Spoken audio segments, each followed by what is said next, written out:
بینندگان عزیز و ارجمند السلام علیکم. شام هر یک شمایان را به خیر و شادی میگوییم و چون فرصتی رسیده است که همیشگی هفته یک مرتبه برنامه تندرستی تفسیر طبیبان را توسط تلویزیونی هفت ستاره پیشکش هر یک شما میگردانیم. هدف از آماده و تهیه نمودن این برنامه از آن است که یک قطره هم باشد برای هر یک شما بابت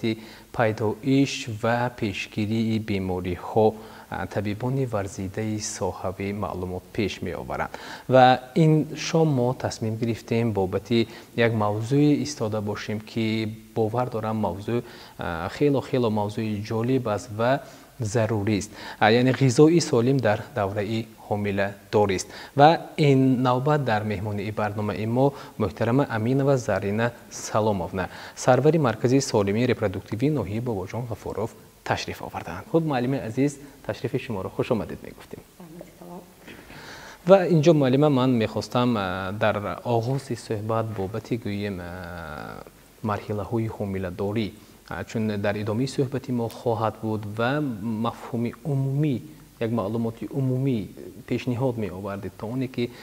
زنان جوان که به اویله یک نو می روند آنها باید چی را دانند یا دانستنشان ضرور است تا اونی که این مرحله را از سر گذرانند.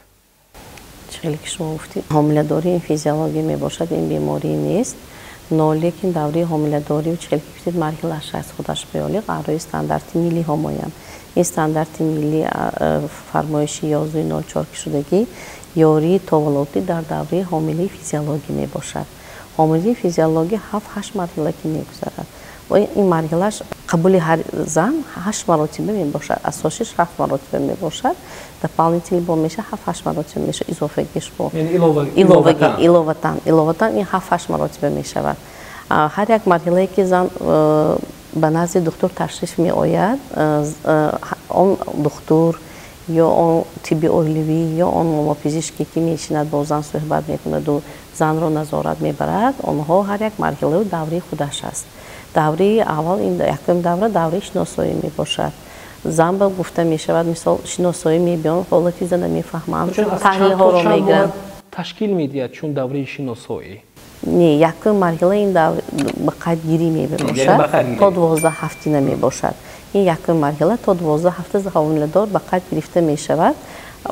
با اعضایان عائله می بیان مثال حامله دار میتونن زنی حامله دار خودش آمده اون دکتری که منطقوی هست، انیمون منطقه می باشد در ناحیه هر یک مرکزهای سلامتی جماعت مونده مرکزهای سلامتیش اونجا طبی اولیوی هست. هر یک طبی اولیوی نظارتی هر یک منطقه خودش میداند. اون حامله داری که فیزیولوژی می باشند طبی اولیوی نظارت میبرند حتما، چون که این طبی اولیوی از کودکیش اون حامله دار یا اون حامله زن رو نظارت بردگی. اون حامله زنایی که مثال بیماری‌های غیر گینتالیقش میشه اکستراگینتال پاتولوژی. یعنی این چگونه است معلم؟ این بیماری‌هایی که مثال غیر حامله داری می باشد این اکستراگینتال پاتولوژی میگوییم ما. اینها مثال بیماری گرده، عصب، сопутствующие заболевания кампони вазни مثال باشد، مثال باکتری بینشان گرده. طبی اولیوی با ماماپزشک میگویند که شما نظارت برید. این مثال هر یک استوپین که هست نظارتی که طبی اولیوی میبرد، نظارتی که ماماپزشک میبرد، نظارتی که با سطحی ماما میبرد. مثال اون زنهایی که زیر توجهی مخصوص میباشند به مرکز سالمی رپرودوکتیوی گذرانده میشود. این هم مثال بیماری دل داشته با آواریزش، بیماری گرده داشته با آواریزش می باشد، بیماری جگر با آواریزش می باشد. تا حامله داری هم اینها خانه‌دارشوی هست مونده از دکتر میگذارن، از معاینه میگذارن. خودش زنهایی که حاضر دوره نقش شدگی شمین که 7-8 سال آخر تا حامله دارشوی اینها خانه‌دارشوی میشن که دوره خانه‌دارشوی ها از معاینه میگذارن.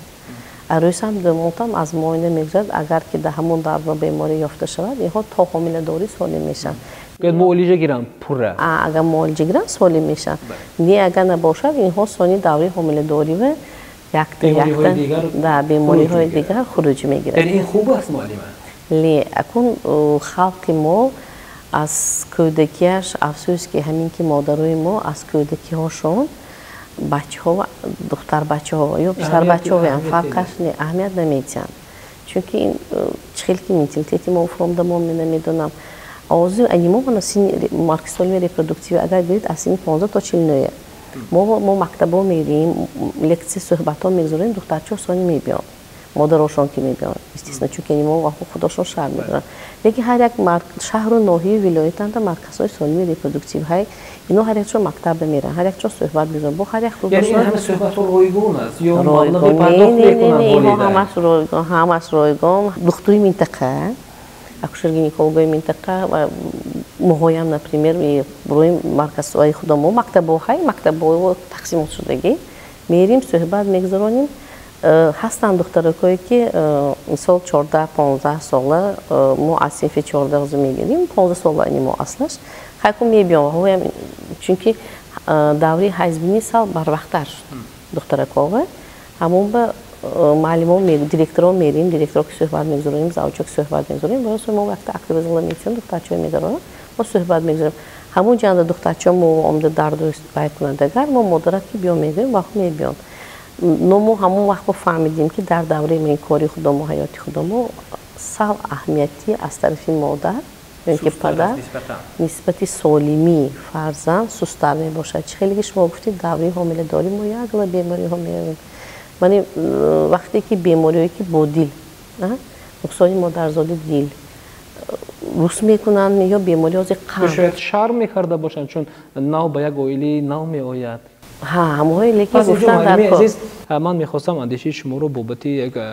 چیزی دیگری فهمیده باشیم پیش از اونی که یک عروسی نوی که به یک اویله اومد زن و شوهر به خلاصی آمدند گوییم و یا پیش از اونی که مرحله حامله داری رو اثر گذراند این دو جوانان چی رو باید دانند یا چیزی ضرور نیست دانستن این دو جوان نه دو جوان باید دانستنشون در کار چون که مادری سالم و بطنی سالم باشد مادر سالم باشد بطنی سالم تولد می شود مادر ناسالم باشد بطن هم ناسالم می باشد من وقتی که خانه‌دار شویم میشه همین طبیعی اویله‌هایی که منطقه هستن کو در دوره حامله تا حامله داری چه کردن در کار مثال بعدی خانه‌دار شوی ازدواج شدن بعدی وای سانی با گفته می شود که تا حامله داری چی کردن در کار دوره حامله داری چی کار کردن پس از تولد یعنی چی کار کردن در کار میشد وقتی که حالتایی که بچه‌های اینها غذای از مثال شیرین مادر طبیعی کنین غذای سالم میگذارونن این درست است اگر مدل سالم نادرست اگر گیرگر غذای اسکوسن پیتانیت نادرست میباشد یکم چیز جای شیرین مادر رو نمیتواند عوض کند نه شیرین مادر بهترین چیز میباشد بهترین چیز میباشد پس اینجا تماشابینان عزیز و ارجمند بار دیگر شما هر یک شمایان را به خیر و شادی میگوییم و این نوبت در صحبت برنامه ای ما محترمه امینه و زرینه سلاموف در سرور مرکزی سالمی ریپرودکتیوی ناحیه باباجان غفاروف حضور دارند و موضوعی که ما پیش گرفتیم بابت غذای سالم در دوره حامله داری است و چون معلومه من میخواستم بابت غذاها باید چگونه باشند تصور کردیم زن مرحله حامله داری را از سر گذرانیده ایستاده است باید رژه خوراک او چگونه باشد و باید چی رو استعمال کند در دوره حامله داری زن باید غذای سالم را استعمال کننش در کار هر یک مشورت تشریفی که برای دکتری منطقه میبیان یا عالی میبیان و ها از روی استانداردی ملی ما چهلی که من فهمیدم شاید تا دوره یوری تا ولادتی در دوره حامله داری استانداردی ملی است این روی پیرمیده میباشد پیرمیده غذای سالم میباشد از روی پیرمیده غذای سالم باشد اگر تمام محصولات استعمال شونده به 5 تقسیم کرده شده است. به 5 گروه تقسیم می شود. به 5 گروه تقسیم می شود. این می باشد سبزوات ها در غذای سالمی محصولات دانگی سبزوات میوگی محصولات شیری و گوشتی پستر شده روغنی و تامینشان بسیار می باشد یکم این پیرامید ما می باشد برنجی مکرونی لوبیاگی می باشد دانگی ها میگم لوبیایی که وای می باشد اساس پیرامید ما غذای سالم بوده در آن دانگی ها و محصولات آن مثال نان لوبیا برنج محصولات مکرونی تشکیل میکنه دوره یکمش یعنی همین پیرامیدی که معلم نقل کرده این تو گوییم از آغاز مرحله حامله داری تا تولد است یعنی تا تولد یا پس از تولد هم میتواند با این رژه مثلا این رژه رو دوام داده باشد زن و اینجا نظری شما رو معلوم من میخواستم دانسته باشیم که پوشیدنی است شاید امروز به عنوان شما هم با چنین سوال ها شاید همسرانشان شوهرانشان یا گوییم یگان اعضای عائله یا خسور هستند یا خوشدامان هستند عروسکی که مرحله حامله‌داری رو از سر میگذراند شاید شکایت کرده باشند که خب معلم از یک مرتبه من انا همون کلینی خود رو نزد شما فیلیسم یک مرتبه خوب فهمانید که باید غذاها نه نوشیدن آب‌های گازناک است نه آب‌های رنگ است او امروز چگونه هستین قیاس به نسبت سال پیشین اگر گیریم خیلی گفتی توری می باشد خیلی گفتی سالهای پیشینه این چیزها یکمش محدود بود شرایطی هر کی نمی برداشت حاضر ایسابی که شرایطی همه نقشتگی یاردمی الله که همش نست زنهای ما ارکتر شدگی ما هر یک تشریفی آمده و با آنها میفهمونیم که غذای سالم بهتر اما ما مولی وقتی که زمستان نزدیک داد تربوش حلقم خور میدم اسمیت ندارم که این معلومه من تربوش حلقم خورم میگم چه اندیشه هست ده من میگم که چیم همین شاشلیک چیم همین شاشلیک چیم اکراچیکا چیم خوددوگ چیم پیتزا گامبورگی اینو همش زیاد خیلی که ما فرزندامو میگیم که چیپس نخور کروتانی نخور این نخور و سام اسکوستیم که شو دوری حامله‌داری و مادر خودش خیلی که یعنی پدسازنی خودشون که خوراک میخورن ما میفهمیم که غذای سالم میگیم سبزی میوگی خورن سبزیجات میوگی این چیز ما محدود نیست خدا رو شکر که انیمو ناودش همی که دسترس ارزان با جاشود اگراتشوننده هست میلی هاشوننده میوگی ها درختشون خودشونده هست امانی سبزیجات اگراتشونده هست واپسی این چیز که آسان و قلای میباشد نه آن چیزی که آنها هر روز میبینن نظرشون نمیگیره بی ارزش تابد بی ارزش میتابد ده بی ارزش میتابد تمام به نظری و ها خودشون عبیری خورن یا از کوچه خرید خورن خاطرشون جمعی دوالیمی لیکن هر یک فهمیشی خودش که هر یک زن رو ما میگیم غذای سالم این دوره حامله‌داری سالم میگذارد اون گفتم که خیلی که پیشین من شما گفتم بیماریایی که غیر گینتلی قش میشد مثلا شوری تندی نمک نخور میگوییم و هم موقع بعضی حیان که قبول نکنند قبول نمیکنن لیکن عوارض پیدا شده میگیره پس از تولد یا در دوره حامله‌داری به هم مسئله ولی این دوره حامله‌داری و سونی خواهید نخواهید دوره وقتی که عوارض نو حامله‌دار باشد حتی تولدش هم با عوارض میکنه یعنی خوف داره خلاص لیکن ما با هم 5 پیرامید آسان همه جا گفته موندیم همه جا زده موندیم این خیلی سبزیجات مثال یکمش مثال برنجی یگون جای قینیش نیست گوشت مثال تخم شیری همش دسترس میباشد اگر هم تو گیری بدر اون خیلی من میفهمم عائله هایی که هستن نوعی ما همشون حولی به همشون مال دارن همشون انده مثال تخم گوگ اسپند اگرات همه چی هست و اینجا معلم عزیز میگفتید از انا همان کدام ماهی از سرگذرانیدن گوییم مرحله حامله‌داری برای زن خوفناکتر است شاید از ماه 4 تا 5 باشد از ماه 7 تا دوره تولد باشد زنی سالم به حامله‌داری سالم به خوف کم زنی ناسالم به همه وقت خوف هست مثال حامله‌داری دوره که عوارض میذارد خوف هست اکنون آزی من شما هم تو گفته نمیتونم که کدامش خوف کدامش نیست لیکن حامله‌داری فیزیولوژی میباشه اون زنی حامله‌دار که وقتی که هر یک مشورت با میگوییم هر یک مشورت رو گوش میکنه و قبول میکنه خودش احتیاط کنه اگر خوفش نیست چون که این فیزیولوژی میباشه این طبیعتا حامله‌داری میباشد اون زنهایی که گوش نمیکنن یا خودشون بیماری دارن یا عوارض دارن یا اینکه من میبینم مشورت به ما میبینیم معاینه میکنیم میگیم که تو واسه خوف حامله‌داری تو باید بستری شوی لیکن از طرف مادر عروس یا اینکه شوهر میلی وقت میشه که نفهمی معلومه چه خانو نمیشه پس نه دو تا گپ یکشون معلومه چه خانو میشه حامله‌داری که های چلیکش گفتید به عوارض یا عوارضی نه اونقدر خوف میشه خانو چی بگی نه حامله‌داری که خوف هست و بستری کردن حتمی است نفهمی بسیار میشه نمیگن این داولینش بودم نمی آیا چی خیلی نمیروانید زنک آخش ما داولینش بودم دیگه ҳозир манами ҳомиладорӣ ҳамеша шудагӣ ки баъде ки бемории ковид ҳама гузарон мо ҳама обследовать мекунем намекунем ҳама ҳар хел гузаронд одамое ки ҳаянд гузаронданд дарднишонро мегирам ман гузаштан медонам занҳои ҳое ки ҳозир мегӯяд ки не ман ҳичи нашудам ман нормале будам ман мисол ковид гузарондагим не шумо мисол зӯрикам наметавонед бояд мани ҳозир манами давраи моё гирид ҳамин сола корам моё гирид пас аз ковид давраи тинҷи оромӣ но аворисҳо дида шудааст аворисҳои хунравӣ отслойка мегӯем мо ин кандашавӣ бай мешавад ҳамроҳ як мебошад ҳамроҳе ки ҷой шуда нормални распродолжен проценти ҷудо мешавад хунравӣ в основном мегӯем срокҳои майда мисол ҳомиладорӣ давраи 32 ҳафтавиам кӯчидани машина мегӯем оина кӯчидани машина дида мешавад хунравӣ дида мешавад авоз дида мешавад ё ин ки фишорбаландӣ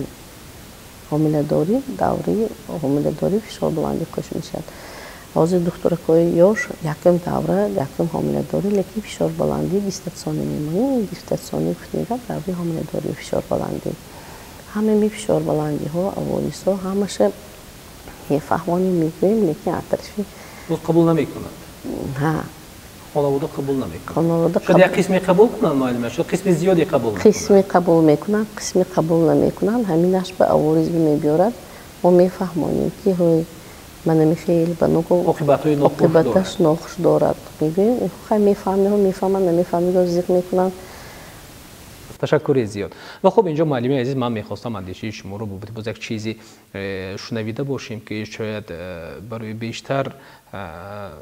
занҳое ё хуб модарони ҷавоне ки шояд тавлиди якум тавлиди дуввумро аз сар мегузаронанд чӣ боис мешавад ки тифле ки тавлид мешавад бо нуқсон ҳозир проблемаи актуали шудагӣ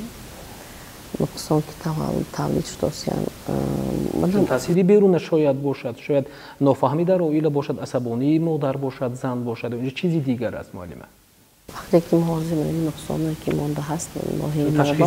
баъди валодат таваллуд шудан мо ки вақте ки анализ кардем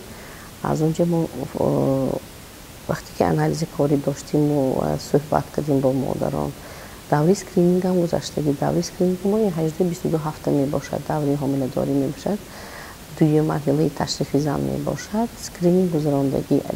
зани ҳомиладора скрининг баъд гузарондагӣ ҳамон нуқсон дарёфт нашудагиам солим аст солим лекин таваллуд шуд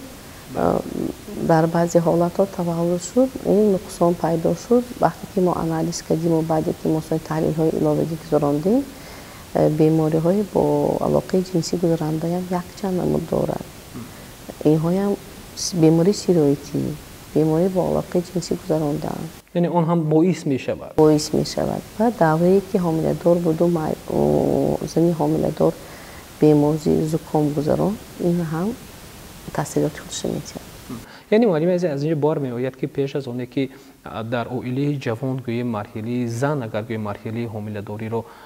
гузаронида намешавад инҷо бар меояд аз гуфтаи сухани шумо ки дар баробари зан мардам бояд аз ташхисҳо гузарад то оне ки чун насл вақте ки тавлид мешавад солим бошад ё танҳо зан кифоя аст хеле ки шумо гуфтасед инҷо мисол мо зани ҳомиладор мебиёд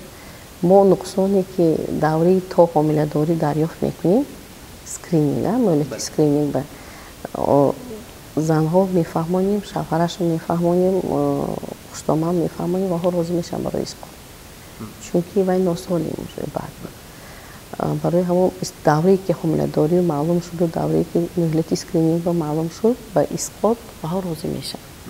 баъди валодат тавлид мекунанд мисол нуқсон пайдо мешавад мо таҳлилҳои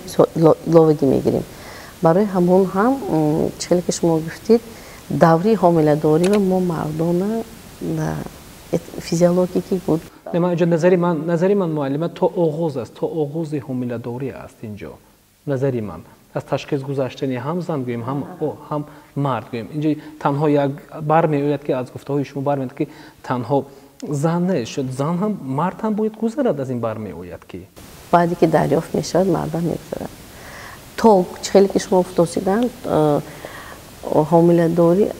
халқи мо менталитет чхел шавҳар кардан таҳлилҳои иловагӣ намегузаранд. инҳо то вақте ки он даме ки мисол сол гузарад 1 сол гузараду зан ҳомиладор нашавад инҳо сони баъдан ба ҳаракат медароянд ва баъдан ҳама таҳлилҳоро мегузаранд, ҳақиқатан ба мегузаранд. но он зани он арӯсе ки шавҳар кард ин ҳомиладор шуд, инҳо ёрдами Аллоҳ ки ҳомиладор шуд гуфта таҳлилҳое намегузаранд. но давраи ҳомиладорӣ ва авоисҳо пайдо шавад вақте ки мо мегузарем мана онда ҳар хел ҳолатҳо мешавад ки ман ба занак омдан дина мисол хушдоманд ки омдан хушдоманд нуқсони модарзодӣ дил дарёфт кардем мо духтара акбар якум ҳомиладорӣ айни ҳол ҳомиладорӣ 18 ҳафта сои ман муоини дилшинос бифирсондам ва ёфтанд ки ҳомиладорӣ давом дода шавад гуфтам, лекин бо дар зери назорат.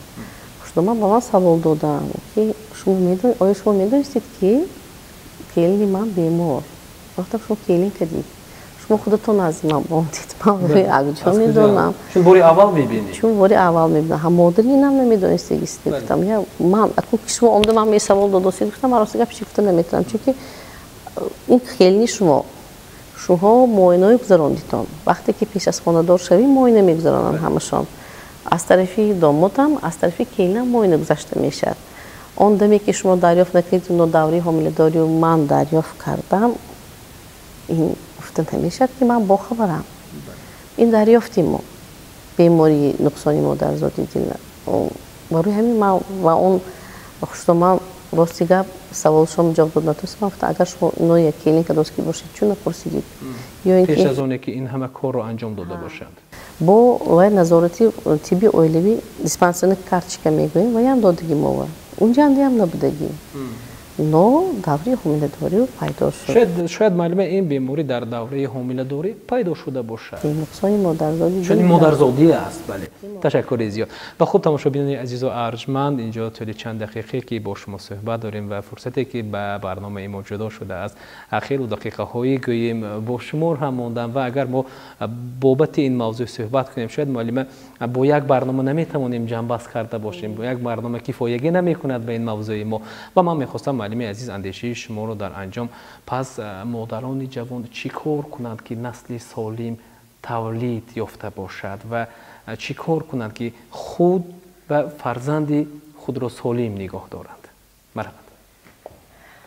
ман мехостам ки ҳар як модарои ҳомилазани якум ё ҳомилазани такрорзоянда аввал аз пеи саломати худ бошанд, чунки модар солим бошад фарзанд батнам солим таваллуд меёбад, фарзандам солим мебошад.